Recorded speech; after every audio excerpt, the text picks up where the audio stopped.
शाम प्राची टीवी पर सीरियल देख रही होती है, तभी उसकी सास वहाँ आती है। अरे सीरियल में तो ऐसे मग्न है जैसे आज रात का खाना पड़ोसी आकर बनाएंगे। मुझे पता ही नहीं था आपने अपने बेटे की शादी पड़ोस में भी की हुई है। हैं? मतलब? मतलब इस घर में सारा काम बहू ही करती है, आप तो सिर्फ खर्राटे मारती हैं। अच्छा जी, फिलहाल तो तुम आराम फरमा रही हो, चलो जाओ, ये मेरे टीवी देखने का समय है। इसीलिए मुझे भगाया जा रहा है। सॉरी, अब तो बिल्कुल नहीं जाऊंगी। प्राची की इस बात पर दोनों सास बहू के बीच टीवी रिमोट के पीछे बच्चों जैसे छीना झपटी शुरू हो जाती है, जिसके बीच श्लोक भी काम से घर वापस आ जाता है। आज मेरी चूहे बिल्ली की जोड़ी किस बात पर झगड़ रही है? अरे तेरे बीवी मुझे टीवी ही नहीं देखने दे रही। अरे तुम्हारी मम्मी मुझे खाना बनाने के लिए फोर्स कर रही है। अरे वाह, ऐसे बेतुके रीजन पर तो बच्चे भी झगड़ा नहीं करते। अरे मुझे कुछ मत बोल, सब इसने ही शुरू किया है। हाँ, जैसे आप तो बहुत दूध की धूली है ना। अरे बस, दोनों चुप। प्राची जाओ, खाने की तैयारी करो। और माँ तो छोड़ो, तुम्हें क्या बोलूं, शांति से अपना सीरियल देखो, मुझे दोबारा लड़ने की आवाज सुनाई नहीं देनी चाहिए। ऐसा बोलकर श्लोक वहाँ से चला जाता है, जिसके पीछे पीछे प्राची भी कुछ न कुछ बड़बड़ाते हुए रसोई में चली जाती है। हाँ, सासू जी को तो कुछ बोलेंगे ही नहीं, बस मुझ पर ही हुक्म चलता है, खाना बनाओ, जैसे मैं इनके घर में खाना बनाने के लिए आई हूँ। इसी तरह शाम बीतती है और रात को श्लोक और प्राची की सास खाना खाकर सोने चले जाते हैं, लेकिन प्राची गुस्से में कुछ खाए बिना काम में ही लगी रहती है। इस घर में किसी को घंटा फिक्र नहीं पड़ता, मैं खाऊं या भूखी रहूं। प्राची कुछ देर के लिए रसोई से बाहर जाती है और जैसे ही वापस आती है तो वहाँ दूध का भरा ग्लास देखकर हैरान रह जाती है। फिक्र पूरी है, बस दिखाना नहीं है। प्राची दूध पीकर सोने चली जाती है और अगली सुबह एक बार फिर सास बहू का कार्टून नेटवर्क स्टार्ट हो जाता है। ये तुमने ही किया है। अरे अजीब जबरदस्ती है, मैं बोल रही हूँ मैंने कुछ नहीं किया। दोनों ने मिलकर पूरे घर को पागल खाना बनाया हुआ है।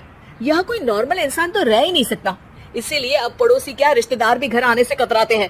अरे सुन बेटे, तू भी चंगा, तेरी माँ भी चंगी, तेरी बीवी भी चंगी, रिश्तेदार। हाँ जी, आपको नहीं पता क्या, गंगाधर ही शक्तिमान है, रिश्तेदार ही। हाँ, बस समझ गया। कभी जानवरों जैसे लड़ेंगी तो कभी जुगलबंदी करेंगी। भाई मैं आप दोनों के बीच में नहीं फंसना चाहता। सास बहू की इस मन मौजी जोड़ी से परेशान होकर श्लोक अपना सिर खुजलाता वहाँ से चला जाता है।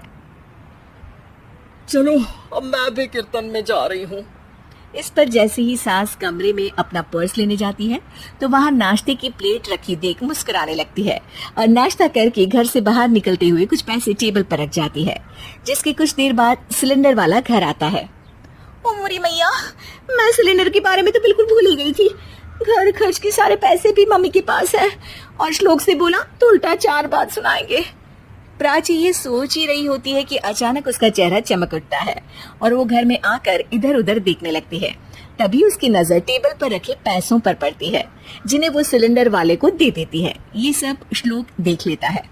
अच्छा बेटे, इतना बड़ा घोटाला, सबके सामने मैं तेरी दुश्मन और पीठ पीछे तेरी मेरी यारी।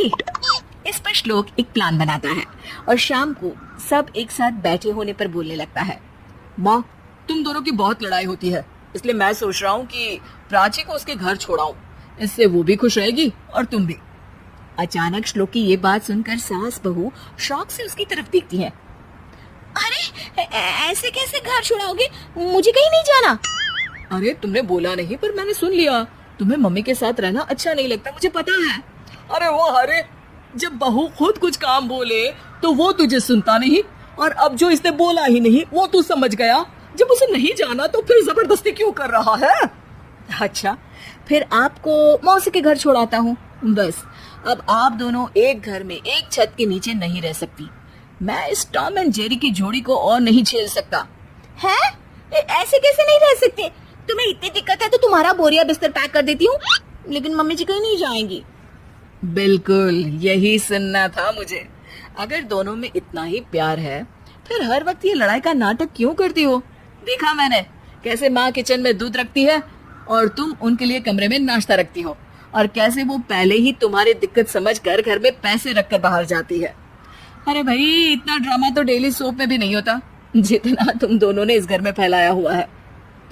तू हमें टॉम एंड जेरी बोलता है ना, तो याद कर वो दोनों भी एक दूसरे को बाहर वालों की बुरी नजर से बचाने के लिए हमेशा सबके सामने लड़ते थे, लेकिन अकेले में दिक्कत के समय मदद भी तो करते थे।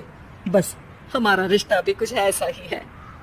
और वैसे भी अगर सास बहू में तू मैं नहीं होती तो दुनिया वालों को कहानियां कैसे मिलेंगी?